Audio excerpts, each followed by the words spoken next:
আসসালামু আলাইকুম এভরিওয়ান। আজকে কাঁঠালের বিচির ভর্তা দেখাবো।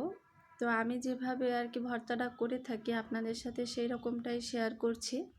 এখানে হচ্ছে বিচিগুলো আমি ভালো করে ভেজে নেব। প্রায় 15 মিনিটের মতো আমি ঢেকে ভেজে নিয়েছি আর কি। আমি ঢাকনাটা দিয়ে ঢেকে রেখেছি যাতে তাড়াতাড়ি করে ভেতরটা সিদ্ধ হয়ে যায়। এই তো এরকম করে ভেজে নিয়েছি। আর এখানে হচ্ছে রসুন, কাঁচামরিচ, পেঁয়াজ আর কিছু চিংড়ি মাছ, আর সঙ্গে শুকনা মরিচটা আগে ভেজে উঠিয়ে রাখবো।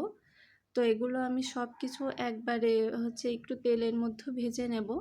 চিংড়ি মাছটা দিলে বেশি মজা লাগে, তো আমি চিংড়ি মাছ দিয়েছি, আমার কাছে ছিল তাই।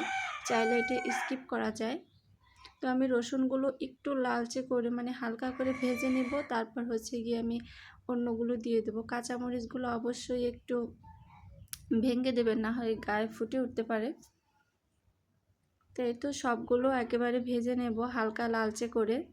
এগুলো তেলের উপর টেলে নিলে আমার কাছে ভর্তাটা বেশি মজা লাগে। একদম লাল লাল করে ভেজে নিয়েছি। আর এখানে হচ্ছে খোসাগুলো ছিলিয়ে নিয়েছি। এবার তো বাটাবাটির পালা। এটা চাইলে ব্লেন্ড করেও খাওয়া যায়, তবে আমার মনে হয় পাটা পুতোতে বাটলে যে মজাটা হয় ওইটা তো আর ব্লেন্ডারে হয় না। তো আমি লবণ দিয়ে আগে শুকনো মরিচটা ভালো করে বেটে নিয়েছি, তারপরে হচ্ছে তেলে ভাজা মশলাগুলো দিলাম আর কি, চিংড়ি মাছ, পেঁয়াজ এইগুলা। তো এগুলো আমি বেটে তারপরে হচ্ছে গিয়ে বিচিগুলো আবার করে নেব, বেটে নেব। বিচিগুলো আমি আগে থেকেই ভেঙে রেখেছি, তো এখন হচ্ছে শুধু দিয়ে দিয়ে তারপর বেটে নেব। শেষ পর্যায়ে একেবারে একটু কাঁচা পেঁয়াজ দিয়ে একটু তেল দিয়ে মাখিয়ে উঠে নেব।